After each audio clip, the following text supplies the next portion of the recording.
صلی اللہ علیہ وسلم۔ بسم اللہ الرحمن الرحیم۔ پیارے بات، یہ ویڈیو مسجد اقصیٰ کے حوالے سے ہے۔ مسجد اقصیٰ میں جہاں بہت سی اور یادگاریں ہیں، ان یادگاروں میں سے ایک یادگار دیوار براق بھی ہے۔ دیوار براق کیا ہے اور اسلام میں اس کی کیا اہمیت ہے، آج آپ کو اس ویڈیو میں بتائیں گے۔ یہ حرم کے جنوب مغرب میں ہے۔ اس کی لمبائی 47 میٹر اور بلندی 17 میٹر ہے۔ روایت میں ہے کہ حضور صلی اللہ علیہ وآلہ وسلم نے معراج کی رات یہاں اپنی سواری کو باندھا تھا۔ اس مناسبت سے اسے دیوار براق کہتے ہیں۔ یہاں مسلمانوں نے حرم کی فصیل کے ساتھ مسجد براق کے نام سے ایک مسجد بھی تعمیر کی تھی۔ اس کے ساتھ خانقاہ اور وقف جائیدادیں بھی تھیں۔ یہودیوں نے یہاں غصبانہ قبضہ کر کے مکانات گرانے کے ساتھ مسجد بھی منہدم کر دی اور وسیع اور ہموار احاطہ کو اپنی عبادت گاہ کے لیے مخصوص کر لیا۔ وہ اس دیوار کو ہیکل سلیمانی کا باقی ماندہ حصہ سمجھتے ہیں۔ یہاں کا روتے دھوتے ہیں اور دیوار کی درزوں میں درخواستیں لکھ کر رکھتے ہیں۔ اس دیوار کو انہوں نے دیوار گریہ کا نام دے رکھا ہے اور اس پر ملکیت کا دعویٰ جتاتے رہتے ہیں۔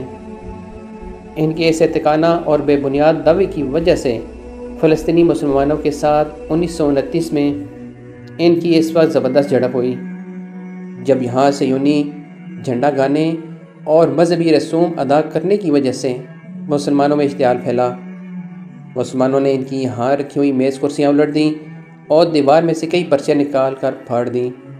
اس وقت ایک کمیشن بھی بنا جو تحقیق کے بعد 1930 میں یہ فیصلہ کرنے پر مجبور ہوا کہ یہ دیوار اور اس کے ارد گرد کی جگہ مسلمانوں کی ملکیت ہے۔ لیکن صدیوں کے شکست خوردہ اور ذلت کے مارے ہوئے یہودی رونے دھونے اور عالمی طاقتوں کو ساتھ ملانے سے بھٹ میں چھپی لومڑی کی طرح بہادر ہو گئے اور بزور بازو یہاں قبضہ کر کے دوران عبادت نماز کے وقت بغل بجا کر نماز میں خلل ڈالتے رہتے ہیں۔